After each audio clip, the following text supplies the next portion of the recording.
Next year we'll be holding general elections. Yet this early, I'm already noticing some slimy tactics that Ruto has deployed to cling on to power. And mind you, these tactics can't be ignored if the opposition wants to win, which is why I feel the need to highlight them as early as now. And so with no further ado, let's get after it. Tactic number 1 by Kasongo is SHA. You see, SHA is one of the major tools that could get Ruto re-elected if we are not careful. Because do the math. Those who interacted with SHA pre-2026 found that the national government would either only pay 8% of the total bill or refuse to pay completely. But now that we are approaching 2027, Kenya Kwanza has begun pumping lots of money into SHA with the hope that, of course, foolish Kenyans will vote for them, and then after winning, SHA goes back to being the pyramid scheme that it has always been. And I'll give you a classic example. I have a buddy called Nick. Jamaa alikuwa shughuli zake hii January, akaenda akavunja akadislocate mkono mahali hapa, and so the immediate next day, this was happening at night, the immediate next day wakakimbia pale Avenue Hospital with the wife. So they did the scan, ikaonesha mkono imevunjika and he needed urgent surgery. What was the cost of the surgery?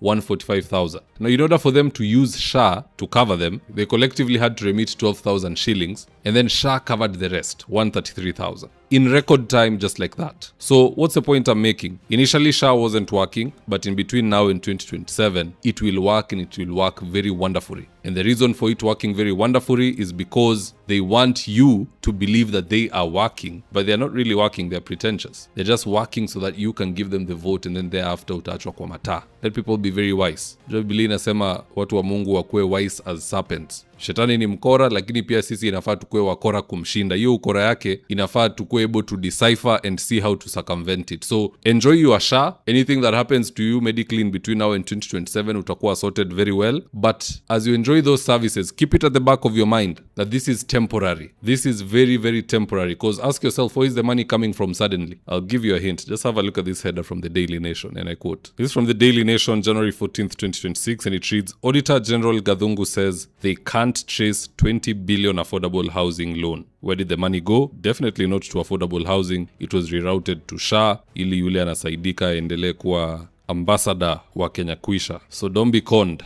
Enjoy SHA for now, but it won't last forever. Second tactic is Nyota Fund. You see, Ruto has run away from the Hustler Fund where he had to chase after youths who are refusing to pay back the money they borrowed. This time, Ame abandoned Hustler Fund. He has now come back with Nyota Fund, which is designed to give youths capital to start their businesses. It's interest-free and you don't have to even pay back.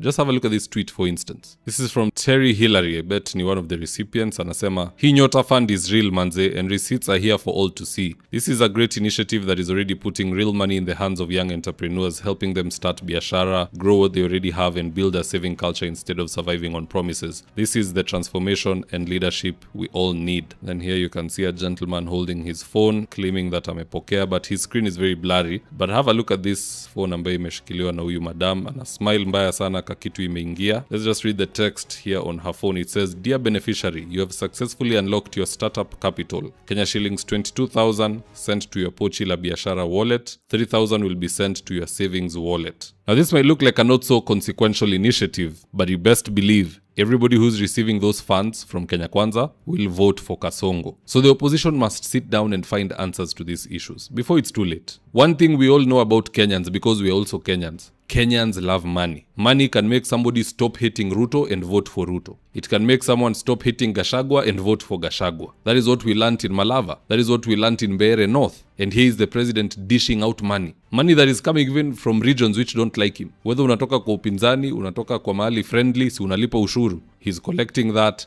and bribing the people. The opposition needs to find an answer. Sijui watasanya pesa wapi, because you need a thief to catch a thief. Tactic for tactic. Jamaa kipeana kitu, lazima mpeane kitu. Sera peke yake kwa hii nchi.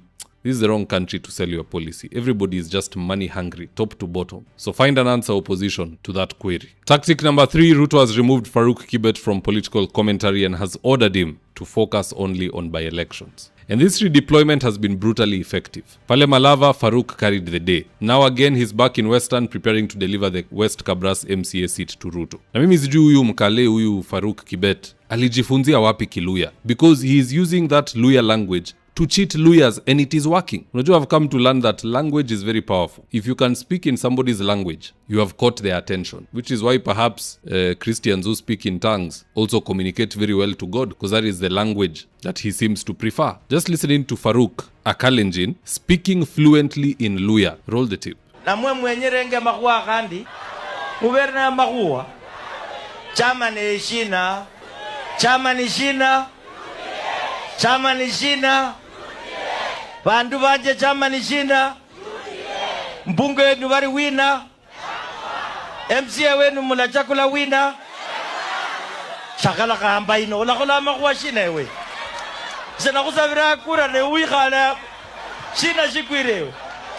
So we cannot ignore this Farouk fellow. Tulimchukua mzaa akashinda Malava. Now he's back. Farouk is Ruto's gate pass into Western Kenya because he has mastered the language. Again, the opposition needs to find an answer to Farouk Kibet. Juu amejua lugha ya Waluya na anawaletea unga na pesa na kila kitu ambayo wanataka. How do you fight that? This is another tactic that is working very well for the president. So long story short, the opposition needs to see how to deal with that. Mambo ya SHA, mambo ya Nyota Fund, na hii mambo ya Farouk kushinda amehang out pale Western Kenya. Answers need to be given to those queries.